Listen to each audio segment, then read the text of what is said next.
बोरामणी नाका येथे पुन्हा अपघात, एकाचा मृत्यू तर दुसरा तरुण गंभीर जखमी झाले.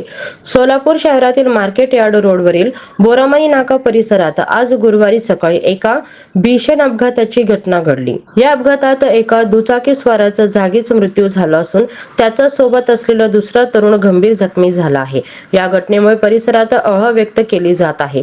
मिळालेल्या प्राथमिक माहितीनुसार आज गुरुवारी सकाळी मार्केट यार्डकडे जाणाऱ्या रस्त्यावर बोरामणी नाका जवळ हा अपघात झाला. दुचाकीवरून प्रवास करत असताना हा अपघात इतका भीषण होता की त्यातील एकाचा जागीच मृत्यू झाला आहे. घटनेची माहिती मिळताच स्थानिक नागरिकांनी आणि पोलिसांनी घटनास्थळी धाव घेतली. अपघातातील मृताची ओळख अद्याप पटलेली नाही. पोलीस मृताच्या जवळील दुचाकीच्या क्रमांकावरून त्याच्या नातेवाईकांचा शोध घेत आहेत. दरम्यान या अपघातात गंभीर जखमी झालेल्या दुसऱ्या व्यक्तीला तातडीने सोलापुरातील श्री छत्रपती शिवाजी महाराज सर्वोपचार रुग्णालयात उपचारासाठी दाखल करण्यात आले आहे. त्याची प्रकृती चिंताजनक असल्याचे सांगण्यात येत आहे. बोरामणी नाका आणि मार्केट यार्ड परिसर हा नेहमीच रहदारीचा असतो.